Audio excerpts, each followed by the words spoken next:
From New York, this is Democracy Now! There are people entering college today, people entering the U.S. military today, who in their lifetime have not seen a day when the United States has not been at war. The United States has been at war continually since 2001 in, again, no fewer than 22 countries. As the United States marks the 19th anniversary of the September 11th attacks, we look at how the U.S. global war on terror has displaced at least 37 million people since 2001. We'll talk to David Vine, author of The United States of War, a global history of America's endless conflicts from Columbus to the Islamic State. Then we speak to the legendary black feminist scholar and organizer Barbara Smith on her new plan to combat white supremacy and why she named it after Fannie Lou Hamer and Ella Baker. I thought it was important to write about the problem of white supremacy, given the level of racial turmoil that we've experienced during the last few months, and also to propose a plan to end white supremacy, which I have named the Hamer-Baker Plan. Then, as global deaths from COVID-19 top 910,000, we'll look at the race to develop a vaccine. All that and more coming up.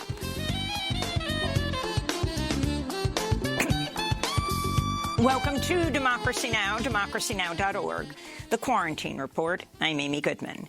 In Oregon, 500,000 people, or more than 1 out of 10 state residents, have been forced to evacuate their homes as unprecedented wildfires fueled by the climate crisis continue to rage across the western United States.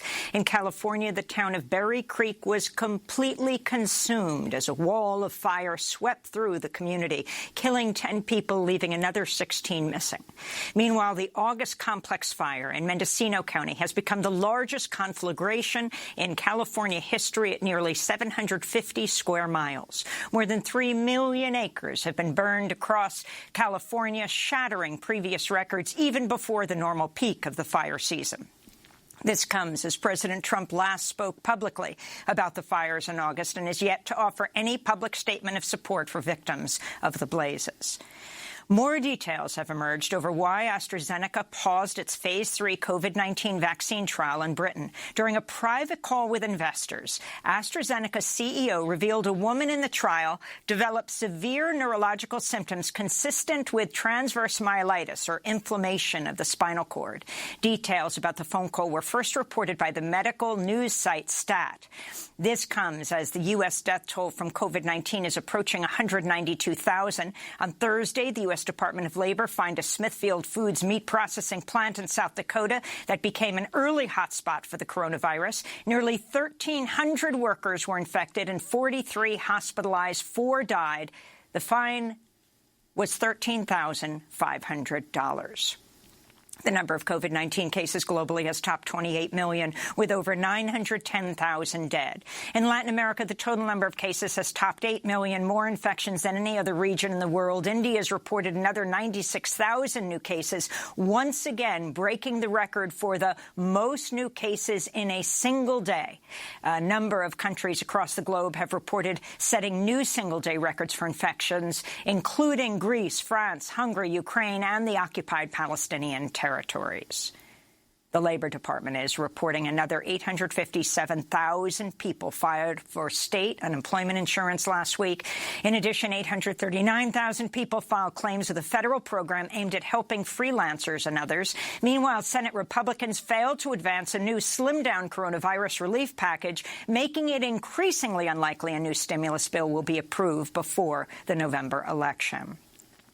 A new report finds Amazon set prices for essential products during the COVID-19 pandemic at levels that would violate price gouging laws in many U.S. states. Public Citizen reports Amazon marked up some goods by as much as 1,000% over the expected price at a time when millions of people were forced to shop online due to remain-at-home orders.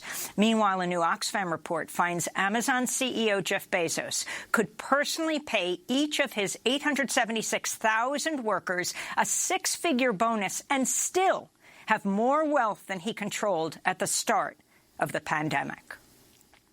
In Philadelphia, 2 encampments for unhoused people remain occupied nearly 2 days after the city ordered the camps to shutter. Residents of the camps are demanding the city invest in more resources for unhoused people, including safe housing during the pandemic. On the campaign trail, Joe Biden said Thursday, if elected president, he might increase military spending even beyond the Pentagon's current record budget of $738 billion. Biden told Stars and Stripes, quote, "We have to focus more on unmanned capacity, cyber and IT, in a very modern world that's changing rapidly," he said. Meanwhile, President Trump campaigned outside Saginaw, Michigan Thursday, where he spoke for 90 minutes to an overwhelmingly white crowd of several thousand supporters who packed shoulder to shoulder into an airport hangar with Air Force One as a backdrop. Red hats vastly outnumbered face masks at Trump's rally, flouting Michigan Governor Gretchen Whitmer's public health orders. Trump also wore no mask. He attacked Joe Biden as a, quote, globalist sellout. If Biden wins, China wins. If Biden wins, the mob wins. If Biden wins, the rioters, anarchists, arsonists, and flag burners win. In Portland, Oregon, Mayor Ted Wheeler has ordered his city's police force to stop using tear gas following its widespread use during 105 straight days of protests since the police killing of George Floyd in Minneapolis. A U.S. Army study found tear gas can leave its victims more susceptible to respiratory diseases like COVID-19. Meanwhile, Portland has some of the worst air quality of any major city in the world after a thick shroud of smoke from record wildfires settled over the city. In Washington State, a witness to last week's police killing of Michael Renault says the 48-year-old anti-fascist activist did not appear to have a gun and was not threatening officers before he was killed in a hail of police gunfire. The witness, Nathaniel Dingus, says Reynolds was clutching his phone and eating candy outside an apartment complex September 3rd when officers in 2 unmarked cars converged on him. Dingus says the officers never announced themselves or gave commands before opening fire. The officers were serving an arrest warrant for Reynolds over the shooting death of Aaron Danielson, a member of the far-right Patriot Prayer Group who was killed during a protest in Portland August 29th. In Los Angeles, a warning to our audience. The following stories contain graphic footage of police violence. This from Los Angeles. Police fired tear gas and rubber-coated steel bullets to clear demonstrations while arresting 35 people this week as protesters continued to demand justice for Dijon Kizzee, a 29-year-old black bicyclist who was shot dead by police after being pulled over for an alleged bike violation in late August. Protesters want L.A. District Attorney Jackie Lacey to resign and for the officers involved to be fired and criminally prosecuted. ProPublica is reporting 86 high-ranking officers in the New York Police Department have tallied at least one credible misconduct allegation. Assistant Police Chief Christopher McCormick had the most. He was repeatedly promoted, even though 15 black and Latinx men have accused him over the years of invasive body cavity searches and pulling down their pants in public, exposing their genitals. The Houston Police Department has fired 4 officers involved in the fatal shooting of a man suffering a mental health crisis in April. Nicholas Chavez died after police shot him 24 times on April 21st. Calls are growing for Houston and other cities to begin sending mental health professionals, not police officers, to deal with such incidents in the future. In Colombia, at least 8 people were killed and 400 injured as thousands took to the streets of Bogotá Wednesday night protesting police violence following the killing of Javier Ordóñez, a father of 2. A video circulating on social media shows police officers pinning Ordóñez to the ground, repeatedly shocking him with a stun gun for over 10 minutes as Ordóñez begs, "Please, no more." Ordóñez died shortly after in police custody. In Mexico, women have started occupying human rights offices across the country. This comes as feminist groups and family members of women and girls who've been murdered or disappeared have occupied Mexico City's National Human Rights Commission for a week. In the city of Ecatepec, in the state of Mexico. Police attacked and detained protesters at one of the feminist occupations last night. Ecatepec is one of the most dangerous places for women in Mexico. The activists and families are demanding the government do more to end disappearances and investigate cases of femicides. An average of 11 women are killed daily in Mexico, the perpetrators rarely brought to justice. President Andrés Manuel López Obrador has frequently dismissed violence against women. This is Yesenia Zamudio, whose 19-year-old daughter was murdered in Mexico City 4 years ago. We are the families, the real ones, the searchers, the diggers, those who have suffered femicide, rape, the survivors, the real women, those that no one names, that are not shown on the television. We are going to speak about everyone. We are going to guarantee justice for all women, and we demand to live in a country free of violence. It is our right. This occupation will help all women. I told the Secretary of the Interior that if we don't see a solution, we are going to take over the entire country. In news from Arizona, armed Border Patrol agents arrested 2 land and water defenders Wednesday who attempted to stop construction of the U.S.-Mexico border wall in an area sacred to the O'odham indigenous people. In immigration news, a federal court in New York has blocked the Trump administration from excluding undocumented immigrants from the 2020 census, ruling undocumented people, quote, qualify as persons in a state who must be counted. Advocates called the ruling a victory for voting and immigrant rights.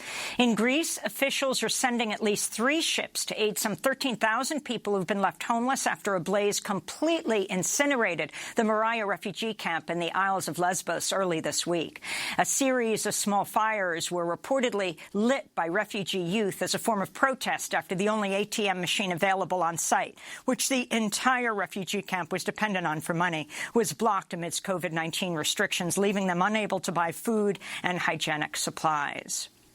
In Australia, the CEO and other top executives of the mining giant Rio Tinto have stepped down over their role in demolishing a 46,000-year-old archaeological site. Last month, Chief Executive Jean-Sébastien Jacques acknowledged his company used dynamite to blow up ancient Aboriginal caves in order to get at millions of dollars worth of iron ore. He was forced to resign after massive public outcry. Back in the United States, an indigenous water protector who was arrested during protests against the Dakota Access Pipeline has been released from federal prison. Prosecutors accused Red Fonfalis of firing 3 shots from a handgun as police in riot gear wielding batons surrounded her to make an arrest amidst mass protests against the pipeline in 2016. Red Fawn's uncle, Glenn Morris, welcomed her release Thursday, telling Indian Country Today, quote, the real criminals continue to pump oil through the pipeline in violation of the 1851 and 1868 Fort Laramie treaties and U.S. environmental laws, he said. And the NFL season got underway Thursday night in Kansas City, where the defending Super Bowl champions defeated the Houston Texans before a crowd of about 17,000, the limit set by coronavirus restrictions. Ahead of the game, Kansas City players joined arms with their opponents on the field in what players billed as a moment of silence dedicated to the ongoing fight for equality in our country.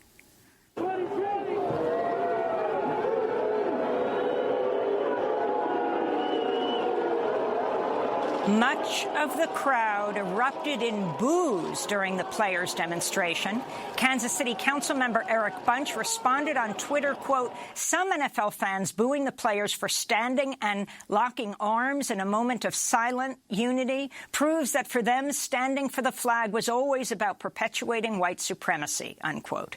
This comes as Miami Dolphins players said they would remain inside their locker room this season for the playing of the Star-Spangled Banner, as well as the NFL's new addition to pregame ceremonies, Lift Every Voice and Sing, often referred to as the Black National Anthem. This is an excerpt from a video released by Dolphins teammates Thursday. So if my dad was a soldier, but the cops killed my brother, do I stand for one anthem and then kneel for the other? This attempt to unify only creates more divide. So we'll skip this song and dance. And as a team, we'll stay inside. This week, former 49ers quarterback Colin Kaepernick returned to the NFL, but only in virtual form. Kaepernick was added to the 2021 version of the popular Madden NFL video game. He has remained unsigned by NFL teams since 2017 after leading protests against police brutality and racism during the 2016 season. And those are some of the headlines. This is Democracy Now!, democracynow.org, The Quarantine Report. I'm Amy Goodman. It's been 19 years since the coordinated attacks on the World Trade Center, the Pentagon, and United Airlines Flight 93 killed nearly 3,000 people. At 8:46 a.m. Eastern Time, the first plane hit the North Tower of the World Trade Center here in New York City. Today, President Trump and Democratic presidential nominee Joe Biden will both visit the Flight 93 National Memorial near Shanksville, Pennsylvania, at different times. Biden will also pay respects after attending a 9/11 memorial ceremony in New York, which Vice President Pence will also attend. Today, the United States faces a terror of a different kind, as more than 191,000 people have died from the COVID-19 pandemic, and a new report projects the U.S. death toll could rise to as high as 3,000 people per day by December. There were more than 1,200 new deaths in the U.S. in the last 24 hours. Time magazine plans to mark the approaching milestone of 200,000 COVID-related deaths in the U.S. with a cover that reads, "An American Failure," and has a black border for only the second time in its history. The first time was after 9/11. This comes as a new report finds the U.S.-led so-called global war on terrorism has displaced at least 37 million people in 8 countries since 2001. The Cost of War project at Brown University has also estimated more than 800,000 people in U.S.-led war since 2001 at a cost of $6.4 trillion to U.S. taxpayers. The new report is titled Creating Refugees, Displacement Caused by the United States Post-9/11 Wars. For more, we're joined by its co-author, David Vine, professor of anthropology at American University. His new book is out next month called The United States of War, A Global History of America's Endless Conflicts from Columbus to the Islamic State. He's also author of Base Nation, How U.S. Military Bases Abroad Harm America and the World. David Vine, welcome to Democracy Now! It's great to have you back with us, although this is a very sad day on this 19th anniversary of the 9/11 attacks. Can you talk about the findings of your report? Sure. Thank you, Amy, for having me. It's great to be back. The findings of our report are basically asking, the United States has been fighting wars continuously, as you said, for 19 years. We're looking at what the effects of these wars have been. The Cost of War project has been doing this for about a decade. We wanted to look specifically at how many people had been displaced by these wars. Basically, we found that no one had bothered to investigate how many people had been displaced by the wars in what are now actually at least 24 countries that the United States has been involved in. And we found that in total, at least 37 million people have been displaced in just 8 of the most violent wars that the United States has either launched or participated in since 2001. That's Afghanistan, Pakistan, Iraq, Somalia, Yemen, Libya, Syria, and the Philippines. And that's a very conservative estimate. We found that the actual total could be up to 48 to 59 million.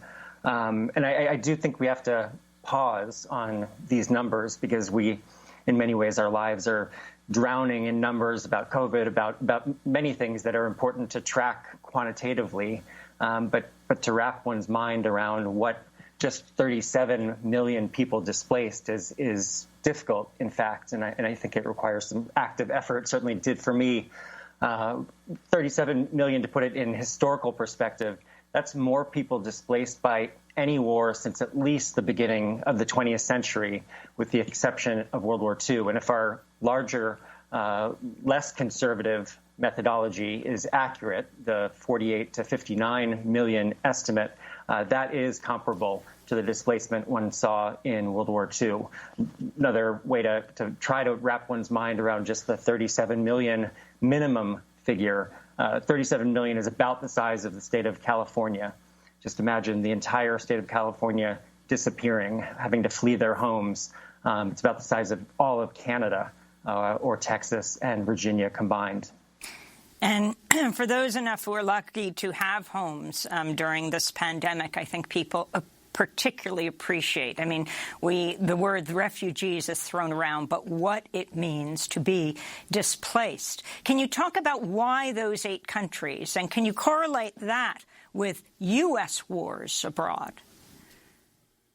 Sure. We wanted to focus on the most violent wars that the United States has been involved in, the wars that the United States has most deeply invested money and of course, the blood, the lives of U.S. military personnel and by extension, the lives that have been affected, the family members of U.S. military personnel and others. We wanted to look specifically at the wars the United States has launched.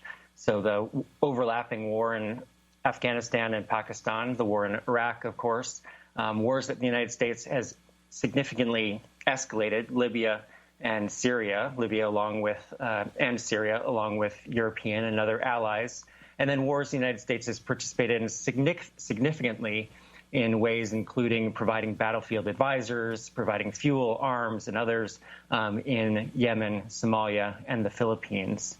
In each of these wars, we have found displacement numbering in the millions.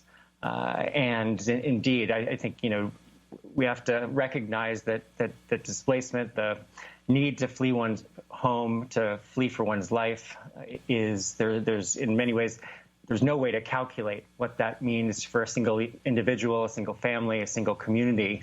But we did feel it was important to look at the total mass displacement that these wars have caused. It is important to note, we are not saying the United States is solely to blame for this level of displacement.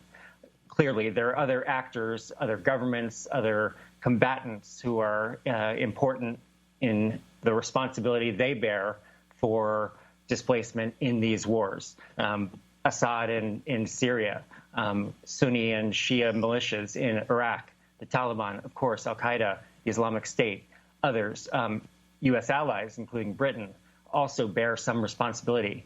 But the United States has played a disproportionate role in waging war, in launching war, and in perpetuating war over the last 19 years. And as you pointed out, this has cost U.S. taxpayers, U.S. citizens, U.S. residents in other ways, including the $6.4 trillion, and that's trillion with a T, $6.4 trillion that the Cost of War Project has estimated the United States has either spent or obligated already, and that total is, of course, increasing by the day. And David Vine, the number of refugees the U.S. accepts from these wars, whose displacement the U.S. is causing? Yeah, and we can look at the fire in Lesbos that you referred to earlier that has displaced some 13,000 people, a refugee camp on Lesbos that's been totally destroyed. And I would hope that people looking at the fires in California and Oregon and Washington could more easily empathize with the refugees in Lesbos and the refugees throughout the greater Middle East in particular, where fires, essentially one large fire has been burning since October 2001 when the U.S. launched its war in Afghanistan. I wanted to turn to President Trump earlier this week, telling reporters top Pentagon officials don't like him because he wants to get the U.S. out of endless wars that benefit weapons manufacturers. Biden shipped away our jobs, threw open our borders, and sent our youth to fight in these crazy, endless wars. And it's one of the reasons the military, I'm not saying the military is in love with me, the soldiers are. The top people in the Pentagon probably aren't, because they want to do nothing but fight wars so that all of those wonderful companies that make the bombs and make the planes and make everything else stay happy. But we're getting out of the endless wars. It sounds a little like, well, if Howard Zinn were alive, what he would say. But Trump's criticism of the military-industrial complex contradicts his own record of overseeing this historic increase in war spending in the defense budget, in spending on military equipment, selling weapons overseas. Politico recently called Trump the booster-in-chief of defense contractors. Last year, Trump bypassed Congress so he could sell $8 billion of weapons to Saudi Arabia and United Arab Emirates. Earlier this year, his administration ordered a reinterpretation of a Cold War-era arms treaty in order to pave the way for drone sales to go to governments that have previously been barred from such purchases. Can you respond to what he said?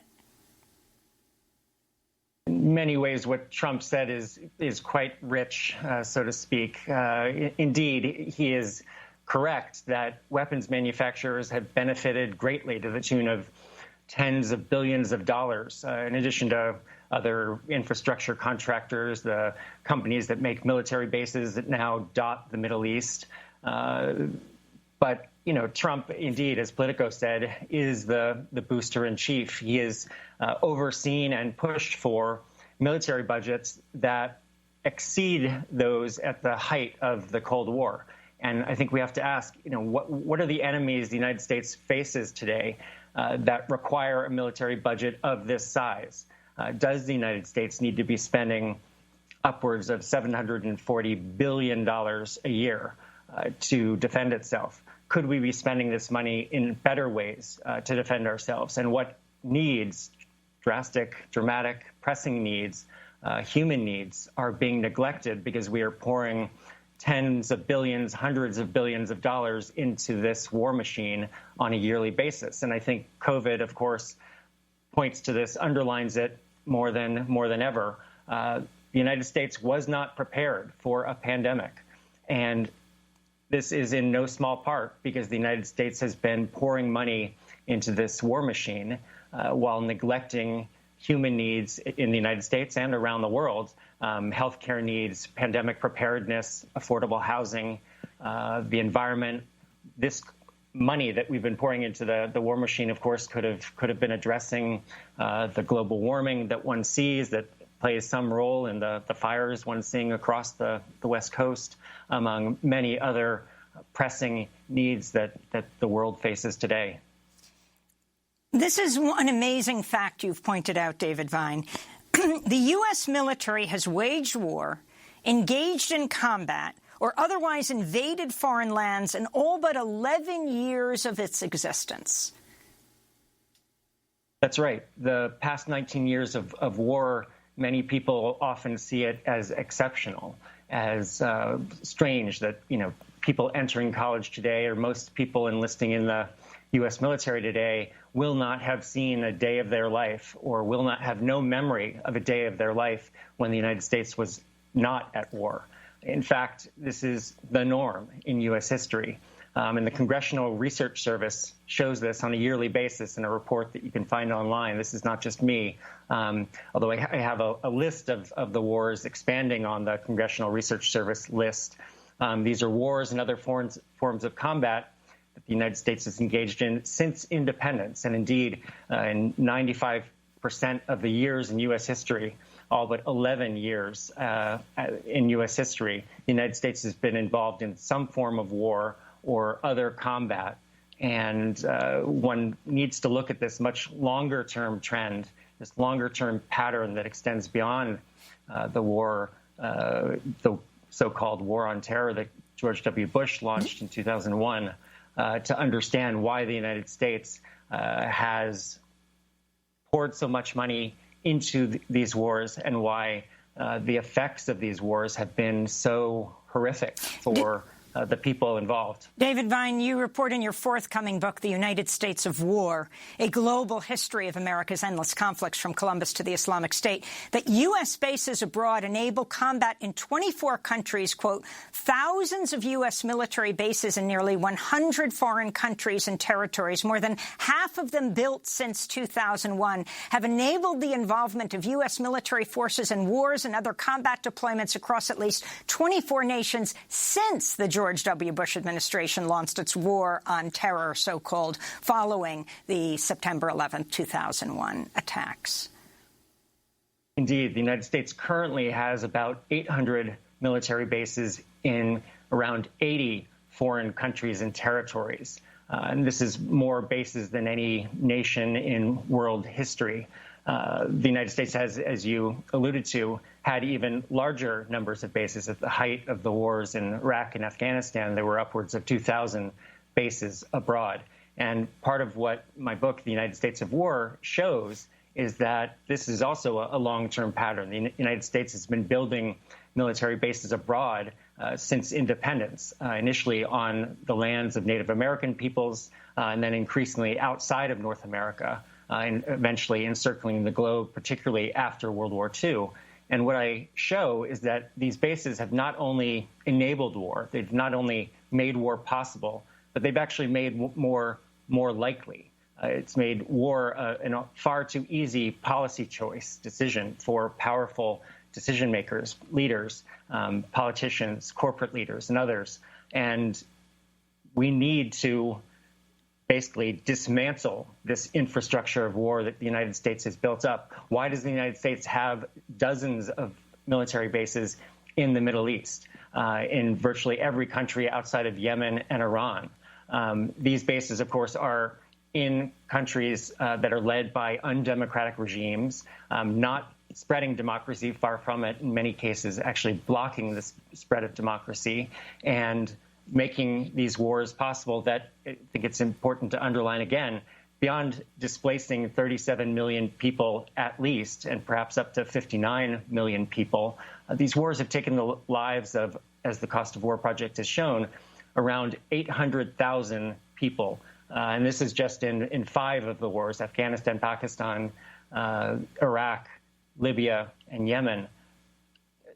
The United States U.S. combat has taken the lives of around 800,000 people. But there are also indirect deaths that have been caused by the destruction of local infrastructure, healthcare services, hospitals, food sources. And those total deaths could number upwards of 3 million people. And I think most people in the United States, again, myself included, have not really reckoned with the total damage that these wars have caused. And we haven't even begun to wrap our minds around what it would mean to have this level of destruction in our lives.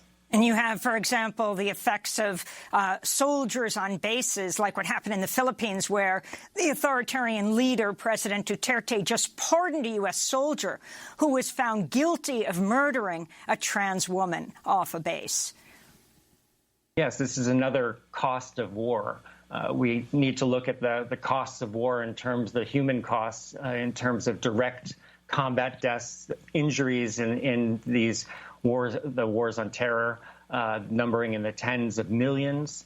But we also need to look at the deaths and injuries that are caused on a daily basis around U.S. military bases around the world. These bases have, in addition to enabling the wars that the United States has been fighting, they have very immediate harms that they inflict on local populations, including in the Philippines and in, as I said, around 80 countries and territories around the world. Well, damage to their environments, their local communities, in a whole variety of ways. David Vine, I want to thank you so much for being with us, professor of anthropology at American University, co-author of the new report on the Costs of War Project headlined Creating Refugees, Displacement Caused by the United States Post 9/11 Wars. Your new book coming out, The United States of War. This is Democracy Now! We'll be back in 30 seconds with the African-American scholar and icon Barbara Smith as we look at the issue of terrorism at home, as we look at the threat of white supremacist violence. Stay with us. No es anillo que brilla en la mano, no es el príncipe para los gitanos, no es la espada para el mosquetero, no es enigma para el hechicero, no, no, no, no me gusta, no, no me gusta, no, no lo quiero, no, no lo quiero, no, no me gusta, no, no lo quiero, no, no. Me hace mal verlo todos los días, me molesta su sonrisa fría, me incomoda su literatura, me deprime su minicultura. Chilean singer Isabel Parra. This is Democracy Now!, The Quarantine Report. I'm Amy Goodman. As we turn now from the cost of the so-called war on terror abroad to look at how the U.S. government is targeting Black Lives Matter protesters while downplaying the threat of white supremacist violence at home. Since the police killing of George Floyd in May sparked a nationwide uprising against police brutality, armed white supremacists have taken to the streets of U.S. cities in response to Black Lives Matter protests. After the police shooting of unarmed black father Jake Blake in Kenosha, Wisconsin, 17-year-old white Trump-supporting vigilante gunman Kyle Rittenhouse shot and killed 2 anti-racist protesters in Kenosha last month. But President Trump has refused to criticize Rittenhouse. Just this week, Donald Trump Jr. said of the self-proclaimed vigilante, quote, "We all do stupid things at 17. On Wednesday, a Department of Homeland Security whistleblower accused the agency's leadership of instructing analysts to downplay the violent threat posed by white supremacists. Brian Murphy, the former head of the Homeland Security Department's intelligence branch, says he'd been ordered to alter the text of assessments to make the threat of white supremacy, quote, appear less severe. Earlier this year, DHS drafted a document stating, quote, white supremacist extremists will remain the most persistent and lethal threat in the homeland through 2021. That's not a Black Lives Matter manual. Again, that is DHS's own words. But in newer versions of the document, the reference to white supremacists was removed. Murphy also claims leaders at DHS pressured analysts to change assessments to match up to comments made by President Trump attacking anti-fascist groups. This comes as The Intercept reports in many states protesters who took part in the massive Black Lives Matter demonstrations are being charged with felonies and even terrorism. Well, for more, we're joined by a guest who's proposing a Marshall Plan to eradicate white supremacy in the United States. She calls it the Hamer-Baker Plan for Fannie Lou Hamer and Ella Baker. Barbara Smith joins us now from Albany, New York, an author, activist, independent scholar, founder of the Combahee River Collective and of Kitchen Table, Women of Color Press. Her latest book, Ain't Gonna Let Nobody Turn Me Around, 40 Years of Movement Building with Barbara Smith. Her recent piece for The Nation headlined How to Dismantle White Supremacy. Barbara Smith, welcome back to Democracy Now! As we talk about terrorism, talk about what we see in the United States. Well, thank you so much. It's great to be with you again, Amy. I actually was talking about something a bit different from what you just so very clearly framed in your introduction.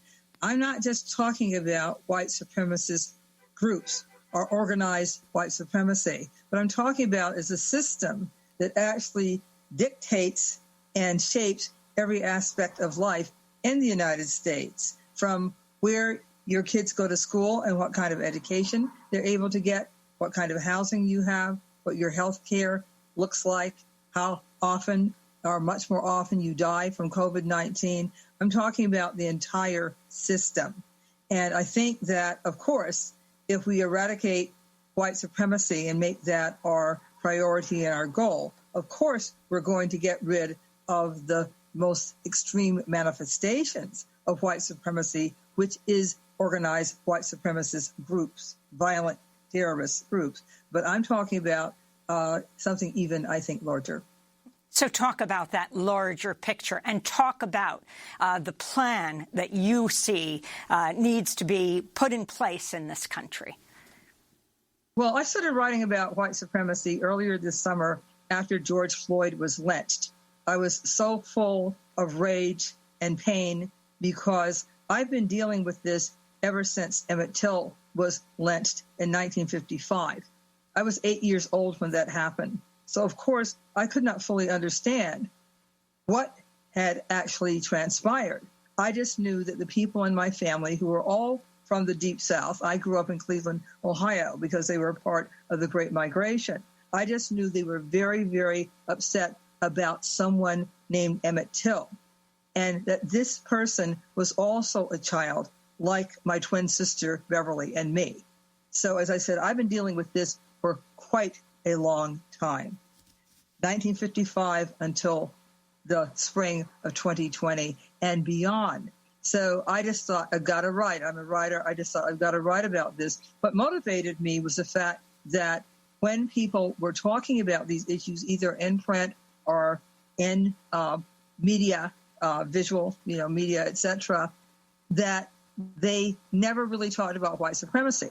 They would talk about race relations. They would talk about implicit bias. They would talk about needing to reform and change the culture of policing. All well and good. But they never talked about where all this mess comes from. And that's what I wanted to write about. In that first article, which appeared in the Boston Globe, it was an op-ed in the Boston Globe, I proposed, what would it be like if we had a Marshall Plan, or a plan on the scale of the space race to eradicate white supremacy? And when I was in contact then with my editor at The Nation, they suggested, why don't you spin that out? And that's where the second article evolved from. And talk about Fannie Lou Hamer and Ella Baker, why you've named this plan after them. Well, it's, as I say, when people ask me, it's because I idolize them. And they are supreme examples of what being freedom fighters, principled, fearless, or at least courageous.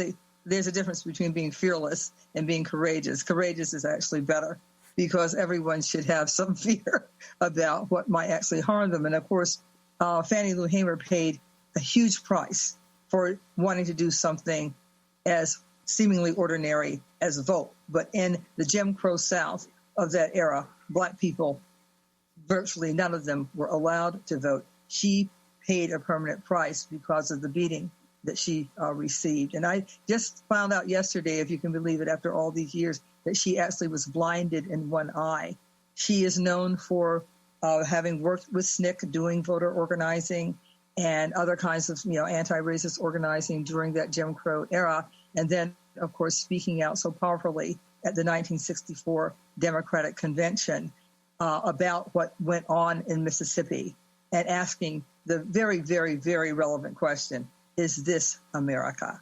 And then Ella Baker, of course, she was a person, among so many other things. She worked for all of the major civil rights organizations at some time. So she had experience across organizations. She also was doing that grassroots, very, very dangerous organizing in the Jim Crow South, in little towns, in rural areas. But she is probably best known for the person who inspired and made possible the founding of the Student Nonviolent Coordinating Committee, which is SNCC. I actually had the great, great pleasure and honor of meeting Fannie Lou Hamer when I was a teenager in Cleveland in 1965 and was very involved in the civil rights movement as a young person. Barbara Smith, can you talk about why you feel racial capitalism and what you think that term means should be at the center of this plan?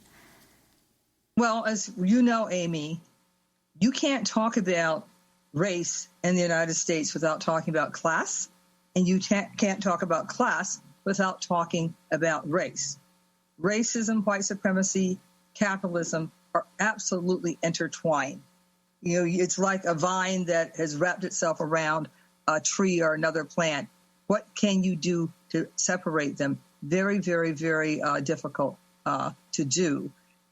We have and live under a system of racialized capitalism where the worst consequences of capitalism fall upon those who have the least amount of white skin privilege. In other words, people of color. And that's why we see such disproportionate economic results and consequences of that system. The fact that black families have about 10% of the wealth, the median wealth of white families, just says it all.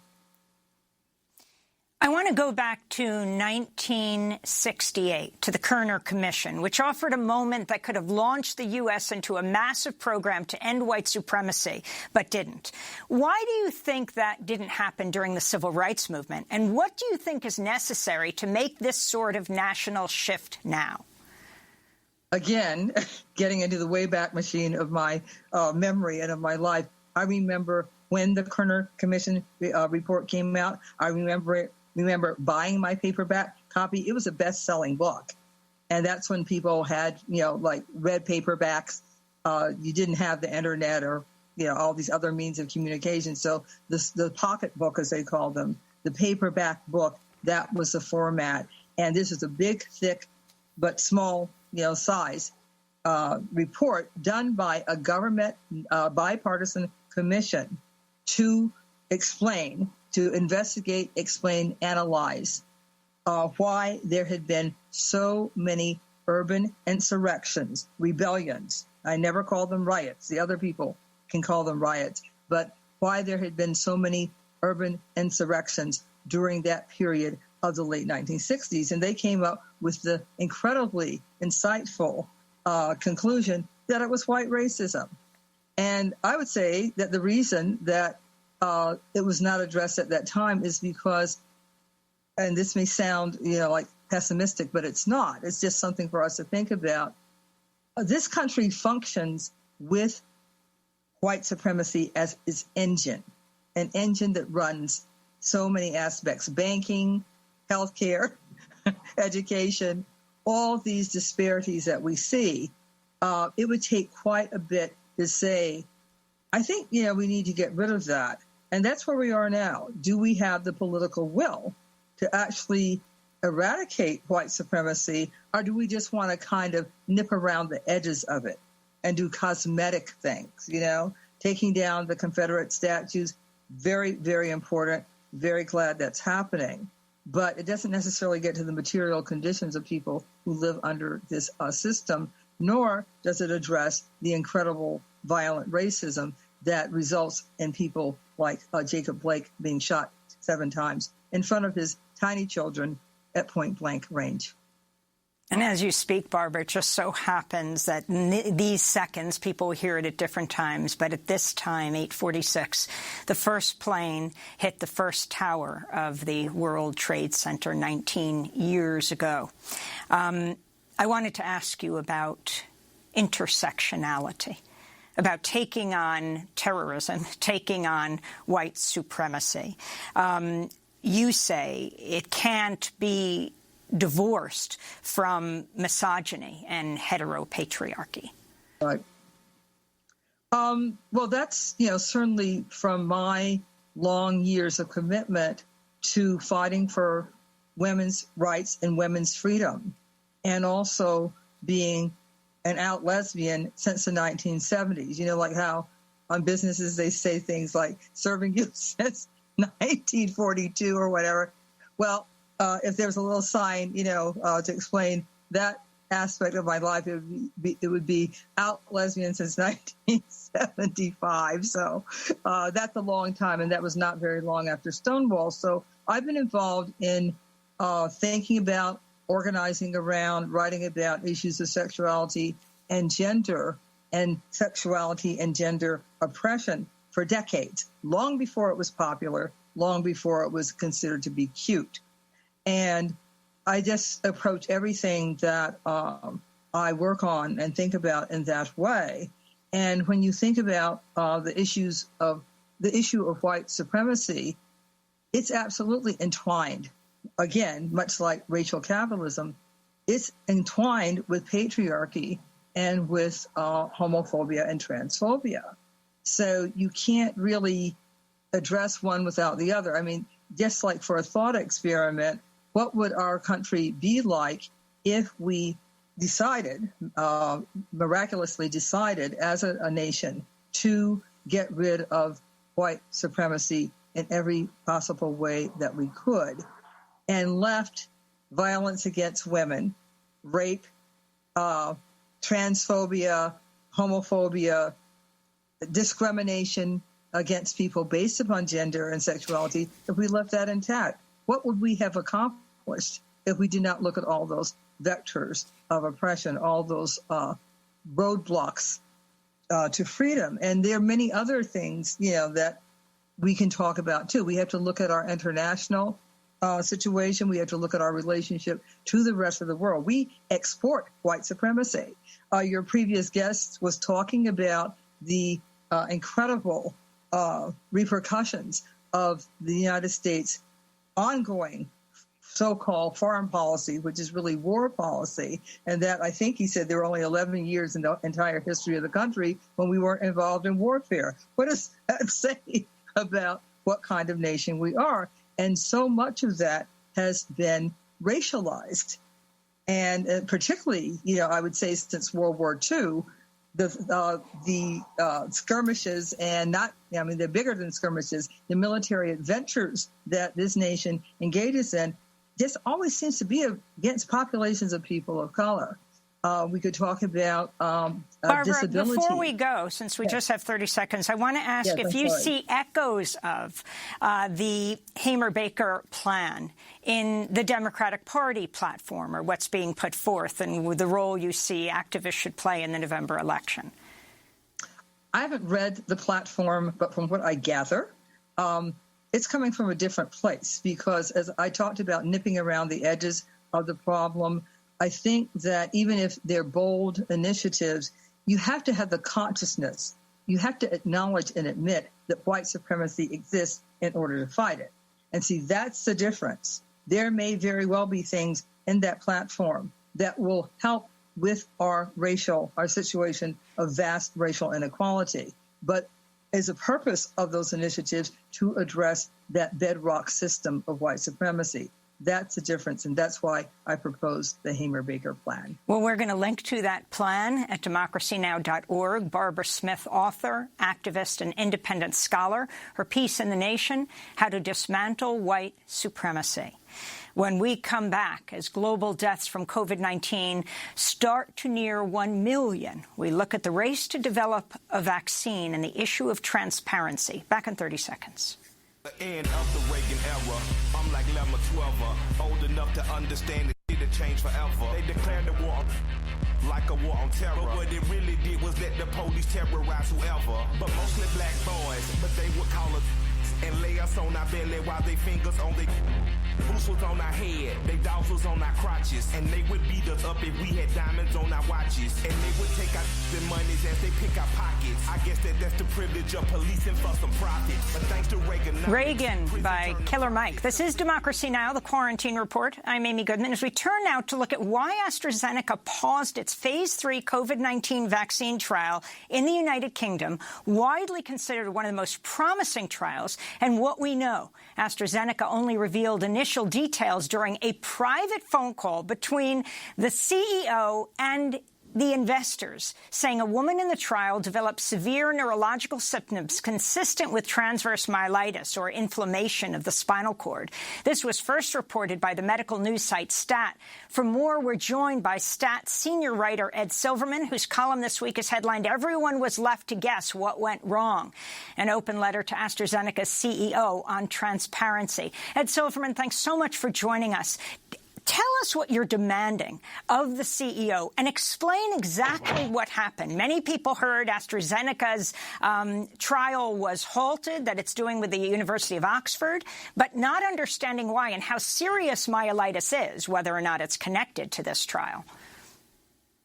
Well, there's an issue here. First of all, again, thank you for having me. There's an issue here, several issues here. The whole world is watching right now what is happening with vaccine development. And normally when there is a halt in a clinical trial, which is a serious matter typically, a company has to disclose certain developments to regulators, to trial participants, and to investors if it's considered what's called material information, something that could materially affect the business operations. And in this particular case, the company on Tuesday, we reported on Tuesday that the company halted the trial. And at that point, the company let out only a little bit of information and only in response to calls from reporters. On Wednesday morning, the company put out a rather bland general statement calling this situation a routine matter. And at the same time, though, the CEO, as you mentioned, was on a private call with investor clients from JP Morgan. So that raised a whole bunch of issues in my mind because, as I started to say, the whole world is watching this vaccine development right now. And this is in the context of several debatable controversies, one of which is the extent to which the vaccine companies are being pushed to move faster than they should, rather move faster to get a vaccine out as quickly as possible. But at the same time, the FDA is being bullied by the Trump administration, particularly in President Trump, to get a vaccine out there as quickly as possible. And conveniently, he keeps talking about a vaccine before the election. So if you connect the dots, you look at the situation, you say, okay, we've got a pandemic. Most people want a vaccine as quickly as possible. But is the FDA being pushed to authorize or approve a vaccine faster than it should? There are standards that are in place, no matter what, to have safety and effectiveness data. Now, yes, we can't wait years for that to emerge, but we also don't want a vaccine before it's time. And that plays into yet another issue, which is trust. The American people are already divided over vaccines generally, and the anti-vaxxer crowd, as they're called. And now there's growing concern that if the administration, Trump in particular, is trying to get a vaccine out faster than it should be out and is leaning on the FDA to do so, that will have another reason to not trust vaccines. And stepping back, the issue there reflects on AstraZeneca, but also the pharmaceutical industry at large, which has already taken a severe hit with its reputation for the last several years over drug pricing. So instead of thinking of the greater good, and instead of being concerned with these issues, because these are all societal issues, and it's not just the United States. The AstraZeneca CE acted as if it's business as usual. Oh, we may have material information, or maybe he didn't consider it material. But in any event, he released a few more details that selectively to the investor crowd. And what were those details? He indicated that, as you said, the side effect that was discovered in this one trial participant is consistent with transverse myelitis. And that could be a first sign of multiple sclerosis. So is it also similar to Guillain-Barré? Right. And we need to know more information about that. Other researchers need to know. Other companies that are using the same vaccine technology or platform, they want to know what's going on. Does this affect them? Does this affect other people's willingness and ability to enroll in one or more clinical trials by that company and others? So there are a lot of implications here. And again, as I said, he treated his business as usual and thinking of the greater good instead of trying to address concerns that can show up with lack of transparency and therefore lack of trust. So, Ed, we just have a minute, but poll just done says well over 60% of the American population doesn't trust the FDA to approve a safe vaccine, just as President Trump pushes to get this done. He's very open about this before the November election. What do you think is the most important issue, as you're demanding of the CEO of AstraZeneca, to go along a safe path? Well, I think the companies, not just AstraZeneca, have to continue to adhere to what they've already said in a public pledge released last week, to follow the usual rigorous standards for safety and effectiveness that the FDA pursues. The FDA is not perfect, no agency is, but that's a gold standard. And that is not just for the benefit of the drug companies, but presumably it's a benefit for the public. So I think that's crucial here, and unfortunately, President Trump is not respecting that. And that's why our own Stat Harris poll found that 78% of Americans believe that the vaccine approval is that politics is coming before science when it comes to the vaccine approval process. Ed Silverman, I want to thank you for being with us, senior writer and columnist at statnews.com. We're going to link to your latest piece, Everyone Was Left to Guess What Went Wrong, an open letter to AstraZeneca's CEO on transparency. That does it for our show, Democracy Now!, produced by a remarkable team led by our general manager, Julie Crosby, Renee Feltz, Mike Burke, Dina Guzder, Livy Rainey, Nermeen Sheikh, Maria Teosena, Carla Wills, Tammy Warrenoff, Trina Nadura, Sam Alcoff, Tamar Marie Astudio, John Hamilton, Rabbi Karen, Honey Massoud, and Adriano Contreras. Also special thanks to Becca Staley, Miriam Barnard, Dennis Moynihan. I'm Amy Goodman. Thanks so much for joining us. Wear a mask, save lives.